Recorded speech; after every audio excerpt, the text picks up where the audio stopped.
ओम शिवा शिवाभ्याम नमः। दुर्वासाश्रम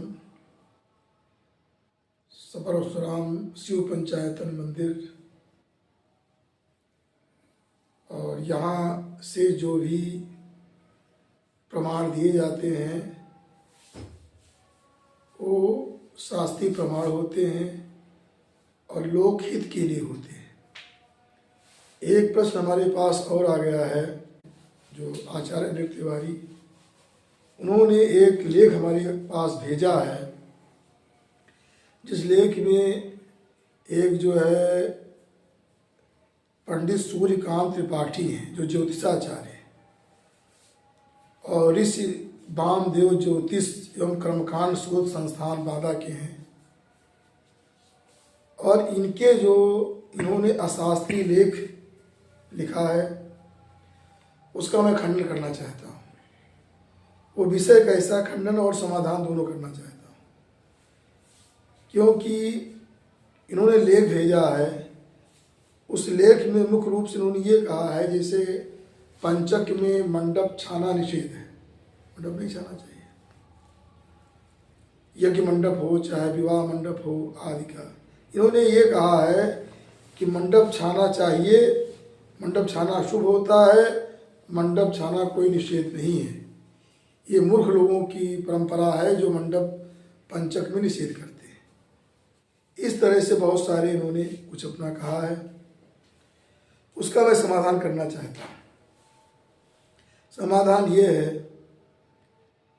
कि ये लोग कुतर्की होते हैं, ऐसे लोग शोध करते हैं कुतर्क, क्योंकि जो शास्त्र सम्मत, जैसे जो हमारे यहाँ शास्त्रों का हनन करता है, वेद को ब्रह्म कहा गया, वेद को ब्रह्म कहा गया, और वेद का विस्तार ज्योतिष और जो भी हमारी स्मृतियाँ हैं, इतिहास पुराण, ये सब वेद का ही विस्तार है।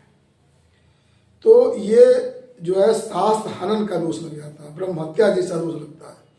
जो इस प्रकार से लोगों का इसमें हित हो रहा है, उसके विपरीत अपने कुतर्क के द्वारा कुछ बोल दिया जाए, क्योंकि इन्हें विपरीत ज्ञान होता है। जो सही शब्द का ज्ञान है इन्हें नहीं होता है, इन्हें उल्टा ज्ञान हो जाता है, तो ऐसा ऐसा बोलना शुरू कर देते हैं। ऐसे ज्योतिषियों के चक्कर में जो लोग पड़ जाते हैं वो अपना हित जो है समाप्त कर देते हैं, क्योंकि पंचक में कहते कोई दोष नहीं। अब पंचक में कोई यज्ञ आदि मंडप बनाएगा, कुछ भी करेगा, उसमें क्या होता है, अग्नि लग जाती, भस्म हो जाते हैं। कभी कभी देखा जाता है कि वायु के प्रकोप से, जल के प्रकोप से मंडप नष्ट हो जाते हैं, अनेक प्रकार के उपद्रव हो जाते हैं।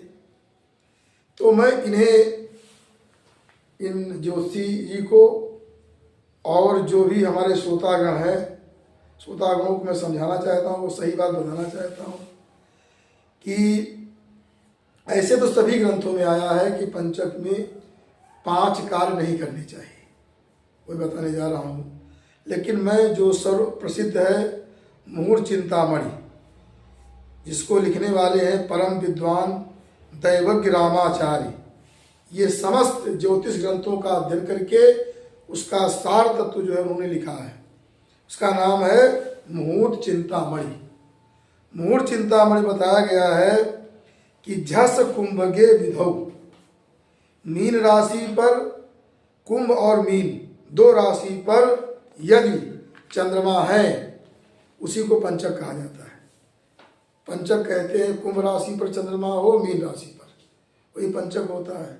उसमें क्या होता है, धनिष्ठा नक्षत्र का उत्तरार्ध से आरंभ होता है। धनिष्ठा नक्षत्र आधा छोड़ दीजिए, 2 चरण बचता है, वो दूसरा 2 चरण जो होता है वो पंचक में आता है। उसके बाद रेवती तक जो है ये जो है पंचक माने जाते हैं। धनिष्ठा उत्तरार्ध से लेकर रेवती तक जो है ये पंचक नक्षत्र माने जाते हैं। तो इसमें जो है ये पंचक है। चाहे इस तरह समझ लीजिए कि कुंभ और मीन राशि पर चंद्रमा हो, अथवा इस तरह समझ लीजिए कि ये जो है धनिष्ठा का उत्तरार्ध और रेवती की अंतिम चरण तक ये पंचक माना जाता है। तो पंचक नक्षत्र में 5 काल निषेध हैं, जिनको आप लोग समझ लीजिए। जैसा कि बताया गया है पंचक में कि धनिष्ठा का उत्तरार्ध, सद्दिशा, पूर्वा भाद्रपद, उत्तरा भाद्रपद, रेवती, ये पंचक है। इसमें क्या क्या नहीं करना चाहिए, तो कहा गया है ये 5 कार्य अब बिल्कुल ना करें, कदापि ना करें। ये ज्योतिष, प्रबोध आदि और सभी ग्रंथों में यही बताया गया है। क्या क्या है 5 कार्य कि प्रेतस्य दाहम यद्दिग्गमं त्यजेत्, शय्याभितानं गृहगोपनादि च। मुहूर्त चिंतामणि श्लोक संख्या 48 है। इसमें बताया गया है कि नंबर 1 प्रेतदाह, प्रेतदाह नहीं करना चाहिए।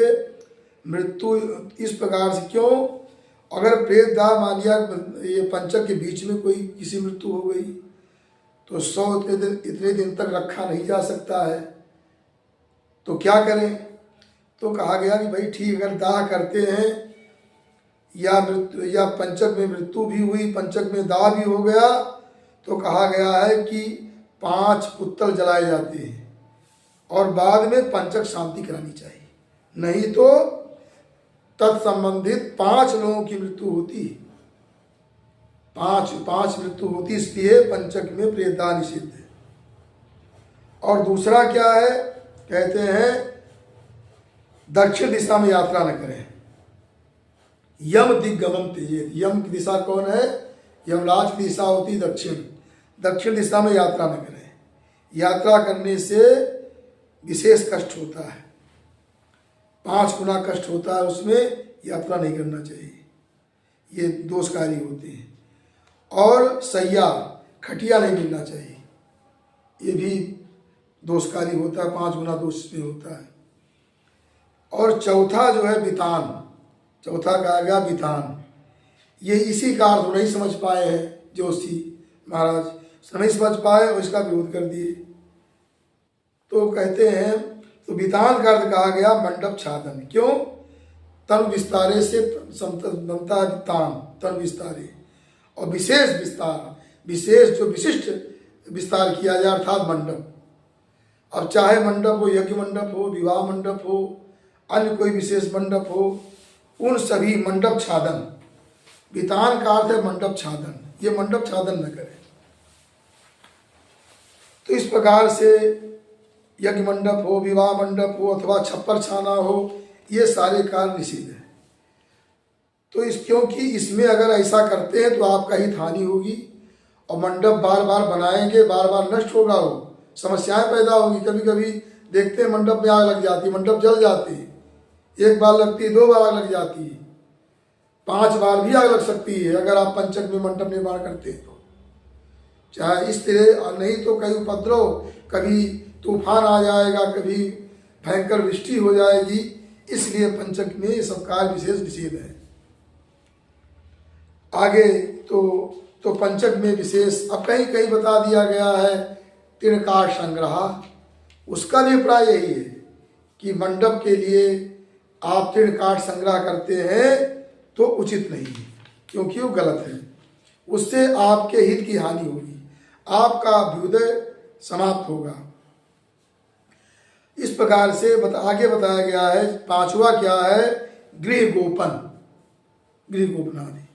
तो गृह गोपन क्या होता है, जिसे अपने घर से रक्षा करना और छत बनाना।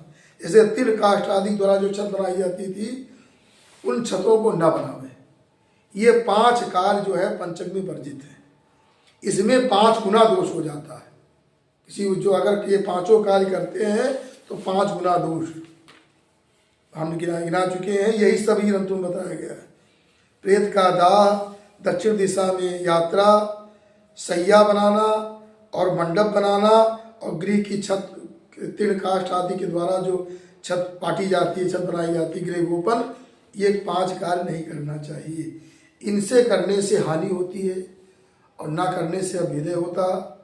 मंडप के लिए शुभ समय और जो नक्षत्र हैं, मृत संज्ञक हैं और अच्छे जो नक्षत्र होते हैं, उन नक्षत्रों में चंद्रमा आदि को देख करके फिर जो है पंचक जो है मंडप निर्माण करना चाहिए।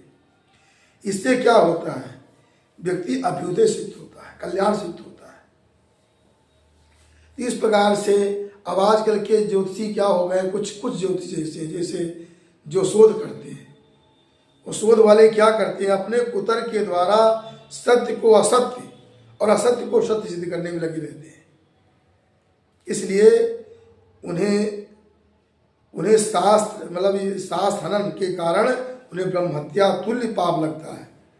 तो अपने हित साधन के लिए ऐसे अल्पज्ञ एवं जो विरुद्ध ज्ञान वाले हैं तथाकथित ज्योतिषियों से सावधान रहना चाहिए। ये मैंने बताया। अब आगे, अब बहुत लोग क्या है, ये मूर्खतापूर्ण बात इनकी है जो उन्होंने बताया है।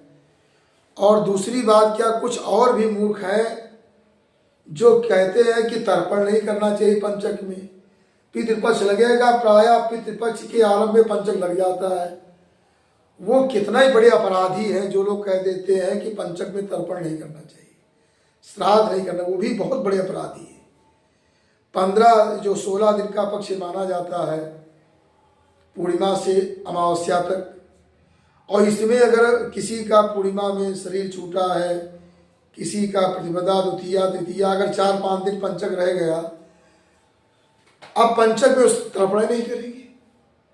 अरे तर्पण का 5 गुना फल होता है। अगर कोई पंचक में तर्पण करता है तो 5 गुना फल होता है। पितृगण ज्यादा प्रसन्न होते हैं, 5 गुना प्रसन्न होंगे। जो श्राद्ध करता है तो 5 गुना पितर लोग प्रसन्न होंगे, 5 गुना फल मिलेगा। ये सौभाग्य मानना चाहिए कि ये पंचक लग गया है अगर पितर पक्ष में, तो बड़े श्रद्धा से श्राद्ध और तर्पण करना चाहिए। लेकिन पता नहीं कहाँ से हमने देखा, इधर बहुत लोग, इधर सरजू पार से देखे बहुत लोग ऐसे लोग हैं, अरे पंचक लग गया कैसे तर्पण करेंगे, कैसे श्राद्ध करेंगे। तो इतनी मूर्खता जो है समाज में व्याप्त हो रही है और लोगों को जो है वंचित कर रहे हैं, तो ये जो है कल्याण से वंचित कर रहे हैं। और इस प्रकार से मैं बताना चाहता हूँ, और कार्य पंचक में कोई निषेध नहीं है। एक या हम गए तो जो थी उसमें था प्रतिष्ठा थी, अरे पंचक में, अरे हम कह पंचक में कहा क्या क्या निषेध मालूम है तुम्हें कुछ? पंचक में 5 कार्य निषेध है, तो 5 नहीं करना चाहिए, बाकी कार्य निषेध नहीं है। सबके अलग अलग मुहूर्त होते हैं, और ये उसमें भी जो 5 कार्य निषेध है उसका ही विधान कर रहे हैं ज्योतिषी जी, ये शोध कर रहे हैं, इनके शोध में यही निकला।